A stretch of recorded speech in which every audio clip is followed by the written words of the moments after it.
Hello दोस्तों, हम रीतिकाल कर रहे थे। रीतिकाल में हम रीतिबद्ध काव्य धारा कर चुके हैं। आज हम रीति मुक्त काव्य धारा करेंगे। हमारा फर्स्ट क्वेश्चन है, गणानंद रीति काव्य की किस काल के कवि हैं? गणानंद किस काल के कवि हैं? रीति मुक्त काल के। हम इसकी व्याख्या देख लेते हैं। रीति परंपरा के साहित्यिक बंधनों एवं रूढ़ियों से मुक्त इस काल के स्वच्छंद काव्य धारा की रीति मुक्त काल काव्य कहा जाता है। आंतरिक अनुभूति, भावावेश, भावावेग, व्यक्तिपरक अभिव्यंजना की सांकेतिक काव्य रूढ़ियों से मुक्त कल्पना की प्रचुरता आदि इसकी क्या है? विशेषता है।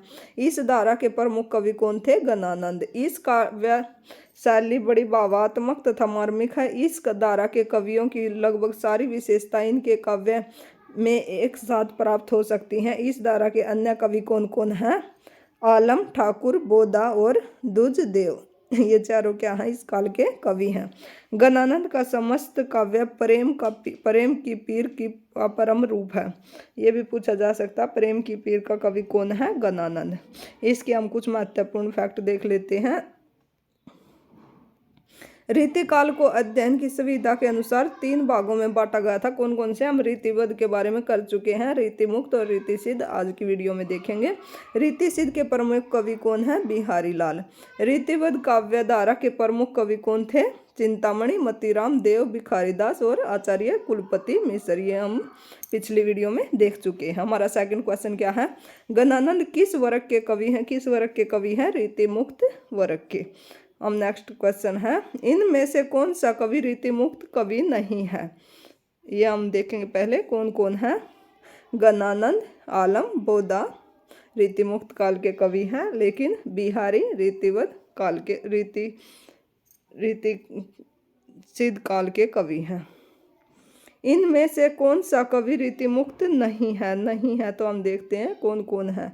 गणानंद, आलम और बोधा रीति मुक्त काल के कवि हैं, लेकिन केशव रीतिबद्ध काल के कवि हैं। यह निसंकोच कहा जा सकता है कि भाषा पर जैसा अचूक अधिकार इनका था, वैसा और किसी कवि का नहीं था। रामचंद्र शुक्ल ने यह कथन किस कवि के संबंध में कहा? किस कवि के संबंध में कहा है? गणानंद के संबंध में। इसकी व्याख्या देख लेते हैं हम।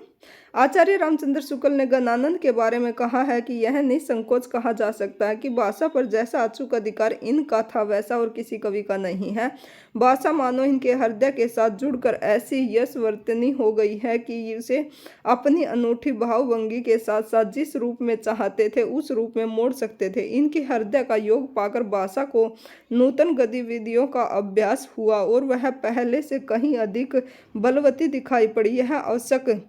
यह आवश्यकता होती थी कि तब ये उसे बंदी प्रणाली पर से हटाकर अपनी नई प्रणाली पर ले जाते थे। भाषा की पूर्व अर्जित शक्ति से ही काम चलाकर उन्होंने इसे अपनी ओर से नई शक्ति प्रदान की थी। गणानंद जी इन विरले कवियों में से हैं जो भाषा की व्यंजना बढ़ाते हैं।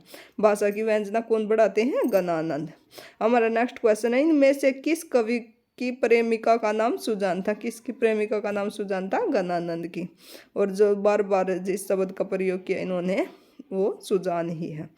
कवि गणानंद की प्रेमिका का नाम सुजान था, जो एक वेश्या थी। मुहम्मद शाह रंगीले के दरबार की नृत्य गायन विधा में निपुण सुजान वेश्या ने गणानंद को प्रेम हो गया था। गणानंद ने सुजान शब्द का प्रयोग अपनी कविता में सर्वाधिक किया है। नेक्स्ट क्वेश्चन है, सुजान शब्द का प्रयोग किस कवि की कविता में सर्वाधिक हुआ है? किस कवि की में हुआ है? गणानंद। हमारा नेक्स्ट क्वेश्चन है, वियोग श्रृंगार का प्रधान मुक्तक कवि कौन है? गणानंद। गणानंद स्वच्छंद काव्य धारा के प्रमुख कवि हैं। इस धारा के प्राय सभी गुण इनकी शैली में मिल जाते हैं। कौन कौन से गुण हैं? भावात्मकता, वक्रता, लाक्षणिकता, भाव की व्यक्तिकता, रहस्यात्मकता, मार्मिकता, स्वच्छंदता इत्यादि। उन्होंने अपनी रचनाओं में वियोग व्यथा के सैकड़ों अंतर्दशाओं के मार्मिक चित्र खींचे हैं, जो सीधे हृदय को छूते हैं। वियोग श्रृंगार में प्रिय के रहने पर प्रेमी का भावमगन हो जाना स्वाभाविक है, पर गणानंद संयोग में भी भावमगन है। भावात्मकता के कारण ही अनुभूति का संबंध जब सह शरीर प्रिय से हटकर अनुभूत्यात्मक हो जाता है, तो उनका संबंध परम सत्ता से भी बना बना प्रतीत होने लगता है। हमारा नेक्स्ट क्वेश्चन है, गणानंद की कृतियां किस भाषा में? गणानंद की कृतियां किस भाषा में? ब्रज भाषा में। गणानंद की कृतियां ब्रज भाषा में है। गणानंद के प्रमुख ग्रंथ सुजान सागर, विरह लीला, कोकसार, रस केलिवल्ली और कृपया कांड, ये इनके क्या हैं? ग्रंथ हैं। इनके कुछ महत्वपूर्ण तथ्य देख लेते हैं। गणानंद का जन्म कब हुआ था? 1679 ईस्वी के आसपास, और 1739 ईस्वी में ये नादिर शाह के सैनिकों द्वारा मारे गए थे। किसके द्वारा मारे गए थे? ये नादिर शाह के सैनिकों द्वारा। ये प्रेम की मस्ती विशेषक वियोग श्रृंगार के कवि हैं। शुक्ल जी के अनुसार प्रेम मारक का एक ऐसा प्रवीण और धीर पथिक तथा जबादानी का ऐसा दावा रखने वाले ब्रज भाषा का दूसरा कोई कवि नहीं है। ये किसने कहा है? रामचंद्र शुक्ल ने। शुक्ल जी ने इन्हें लाक्षणिक मूर्तिमता और प्रयोग वैचित्र का ऐसा कवि कहा है जैसे कवि उनके पौने 200 वर्ष बाद छायावाद काल में प्रकट हुए हैं। हमारा नेक्स्ट क्वेश्चन देख लेते हैं। सुजान सागर के लेखक हैं। सुजान सागर के लेखक कौन है? गणानंद। नेक्स्ट क्वेश्चन हमारा, लोग है लागी कवित बनावत, मोही तो मेरे कवित बनावत, ये पंक्तियां किस कवि की हैं? गणानंद की। लोग है लागी कवित बनावत, मोही तो मेरे कवित बनावत, ये पंक्तियां किसकी है? गणानंद की। हमारा नेक्स्ट क्वेश्चन देख लेते हैं। नेक्स्ट क्वेश्चन भी सेम पंक्तियां, ये पंक्तियां किसकी थी? गणानंद की। अति सुधो स्नेह को मार्ग है, जहाँ ने कुशयानप बाक नाही, पंक्ति के लेखक कौन है? गणानंद। गणानंद की पंक्तियां भी इम्पोर्टेंट हैं। सखी लीनो मीन मृग खंजन, कमल नैन सीखी, लीनो जस ओ प्रताप को कहनो, ये पंक्तियां किसकी हैं? ठाकुर जी की। नेक्स्ट क्वेश्चन है, कवि रत्नाकर। कवि रत्नाकर के रचनाकार कौन है? सेनापति। सेनापति के बारे में कुछ देख लेते हैं। कवि रत्नाकर के रचनाकार सेनापति हैं। अभी तक इनकी यही कृति प्राप्त हुई है। इनकी कौन सी कृति प्राप्त हुई है? कवि रत्नाकर। कुछ इतिहासकारों ने इनकी दूसरी कृति काव्य कल्पद्रुम भी मानी है, पर वह अभी तक हमें मिली नहीं है। कुछ लोग दोनों को एक ही ग्रंथ मानते हैं। इसके अन्य महत्वपूर्ण तथ्य देख लेते हैं। कवि रत्नाकर के अंतर्गत सेनापति ने सलेश, अलंकार, श्रृंगार, षट ऋतु, रामायण और राम रसायन का वर्णन किया है। कवि रत्नाकर में 5 तरंगे और 394 छंद हैं। इसमें कितने छंद हैं? 394। नेक्स्ट क्वेश्चन देख लेते हैं। कवि रत्नाकर किस भाषा में रचित है? किस भाषा में रचित है? ब्रज भाषा में। कवि रत्नाकर की रचना संवत 1706 ईस्वी में सेनापति द्वारा ब्रज भाषा में की गई है। इनमें श्रृंगार, ऋतु वर्णन, सलेश आदि के वर्णन के साथ सेनापति के भक्ति संबंधी उद्गार संकलित हैं। इनका दूसरा ग्रंथ कौन सा है? काव्य कल्पद्रुम, जो मिला नहीं है, ही ब्रज भाषा में है। ये राम भक्ति परंपरा के कवि हैं। ये सलेश प्रेमी एवं इनकी कविता गणाक्षरी में है। सुजान चरित के रचयिता कौन थे? सूदन कवि। इस क्वेश्चन में थोड़ा कंफ्यूजन हो सकता है क्योंकि सुजान शब्द का सबसे अधिक प्रयोग किसने किया? गणानंद ने। लेकिन ये क्या है? सुजान चरित। ये हमें ध्यान रखना पड़ेगा कि ये किसकी रचना है? सूदन कवि की। रीतिकालीन कवि सूदन का सुजान चरित वीर रस प्रधान एवं ऐतिहासिक काव्य है, जिसमें भरतपुर के महाराज बदन सिंह के पुत्र सुजान सिंह उपनाम सूरजमल के युद्धों का लंबा वर्णन किया गया है। निम्न में से किस कवि ने सतसई की रचना नहीं की है? सतसई की रचना किसने की है? मतीराम ने, बिहारी ने और वृंद कवि ने। लेकिन सेनापति ने सतसई की रचना नहीं की है। सेनापति ने सतसई की रचना नहीं की। इनकी एक ही कृति है, कवि रत्नाकर। इसके महत्वपूर्ण तथ्य देख लेते हैं। मतीराम की रचनाएं कौन कौन सी हैं? फूल मंजरी, जो 1619 ईस्वी में प्रकाशित हुई, लक्षण श्रृंगार, साहित्यसार और रसराज, ये 1633 में और 1643 ईस्वी में प्रकाशित हुई। ललित ललाम 1661 ईस्वी में और सतसई 1681 ईस्वी में। अलंकार 85 का 1690 ईस्वी में। वृत्त कौमुदी 1701 ईस्वी में। नेक्स्ट पॉइंट है, बिहारी की ख्याति का मूल आधार उनका अत्यंत ग्रंथ सतसई है। बिहारी की एक ही रचना थी, वो कौन सी थी? सतसई। सतसई में बिहारी ने अलंकार, रस, भाव, नायिका भेद, ध्वनि, वक्रोक्ति, रीति, गुण आदि का ध्यान रखकर सुंदर दोहे रचे हैं। मुक्तक परंपरा में बिहारी का स्थान शीर्ष पर है। वृंद की रचनाएं कौन कौन सी हैं? 12 मासा, भाव पंचाशिका, नयन पच्चीसी, पवन पच्चीसी, श्रृंगार शिक्षा और यमक सतसई। 12 मासा में 12 महीनों का सुंदर वर्णन है। नेक्स्ट क्वेश्चन देख लेते हैं।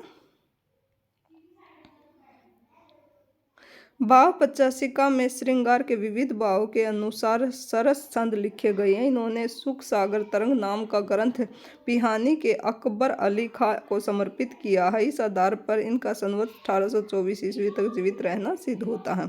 मतीराम द्वारा रचित ग्रंथ है। मतीराम का रचित ग्रंथ कौन सा है? ललित ललाम। रीति सिद्ध का काव्य धारा देख लेते हैं। हमारा फर्स्ट क्वेश्चन है, रीति काल की रीति सिद्ध काव्य धारा के कवि कौन है? बिहारी। रीति काल को रीति सिद्ध काव्य धारा के प्रमुख कवि बिहारी हैं। रीति सिद्ध उन कवियों को कहा जाता है जिनका काव्य के शास्त्रीय ज्ञान से आवद्ध था, तथापि वे लक्षणों के चक्कर में नहीं पड़े, परंतु काव्य शास्त्र का इनका पूरा ज्ञान था। इसके महत्वपूर्ण तथ्य देख लेते हैं।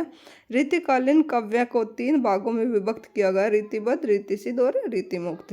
रीतिबद्ध काव्य धारा के कवियों ने काव्य शास्त्रीय परंपरा आदि का निर्वाह कर लक्षण ग्रंथों का निर्माण किया, जिसमें चिंतामणि, भिखारीदास, देव, मतीराम और पद्माकर आदि प्रमुख हैं। रीति सिद्ध काव्य धारा के कवियों ने लक्षण ग्रंथ न लिखकर लक्षण को ध्यान में रखते हुए लक्षण ग्रंथों का निर्माण किया, जिनमें बिहारी और रसनिधि प्रमुख हैं। रीति मुक्त काव्य धारा के कवियों ने रीति काल की परिपाटी को त्याग कर स्वच्छंद रूप से श्रृंगार काव्य की रचना की, जिनमें गणानंद, आलम, बोधा और ठाकुर प्रमुख हैं। बिहारी रीति काल की किस काव्य धारा के कवि हैं? बिहारी किस काव्य धारा के कवि हैं? रीति सिद्ध। निम्नलिखित में से कौन सा कवि रीतिबद्ध परंपरा में है? कौन सा कवि है? मतीराम। बिहारी किस धारा के कवि हैं? बिहारी किस धारा के कवि हैं? रीति सिद्ध काव्य धारा के। निम्नलिखित में से एक कवि ने लक्षण ग्रंथों की रचना नहीं की है, वो कौन सा है? लक्षण ग्रंथों की रचना किस किसने की है? भिखारीदास ने, ग्वाल कवि ने और देव ने, लेकिन बिहारी ने लक्षण ग्रंथों की रचना नहीं की है। हमारा नेक्स्ट क्वेश्चन है, दृग उर्जत टूटत कुटुम्ब जूरत चतुर चित्त प्रीति, यह कथन किस कवि का है? बिहारी का। बिहारी सतसही में कितने दोहे? बिहारी सतसही में कितने दोहे हैं? 719, लेकिन ये दोहे 713 भी माने गए हैं, कहीं कहीं 713 का भी वर्णन है। रीतिकाल के कवि बिहारी की एकमात्र रचना सतसही है। अपनी इसी एकमात्र कृति से हिंदी साहित्य में ये अमर हो गए थे। यह मुक्तक काव्य है, इसमें 719 दोहे हैं, लेकिन कहीं कहीं 713 दोहों का भी वर्णन है। नेक्स्ट क्वेश्चन देख लेते हैं, इसकी व्याख्या देख लेते हैं। इनका एक एक दोहा हिंदी साहित्य का एक एक अनमोल रतन है। भाषा शिल्प की दृष्टि से बिहारी सतसई ब्रज काव्य की महान विभूषी है। शब्दावली परिमार्जित, चटुली और हृदयग्राही है। इसके महत्वपूर्ण तथ्य देख लेते। बिहारी शाहजहां के समकालीन थे और राजा जयसिंह के राजकवि थे। बिहारी का जन्म 1595 ईस्वी के लगभग कहाँ पर हुआ? ग्वालियर में। वे जाति के माथुर चौबे थे। इनके पिता का नाम क्या था? केशव राय। इनका बचपन बुंदेलखंड में बीता और युवावस्था ससुराल मथुरा में। इनकी ससुराल कहाँ थी? मथुरा में। और इनकी मृत्यु कब हुई? 1664 ईस्वी में। बिहारी की रचना का क्या नाम था? बिहारी की रचना का क्या नाम था? बिहारी सतसई। नेक्स्ट क्वेश्चन है, बिहारी निम्न में से किस काल के कवि हैं? किस काल के कवि हैं? रीति काल के। बिहारी सतसई किस भाषा का ग्रंथ है? बिहारी सतसई किस भाषा का ग्रंथ है? ब्रज भाषा का। रीति काल का वह कौन सा कवि है जो अपनी मात्र एक कृति से हिंदी साहित्य में अमर हो गया? कौन है? बिहारी। आधुनिक काल हम नेक्स्ट वीडियो में करेंगे। Thank you for watching.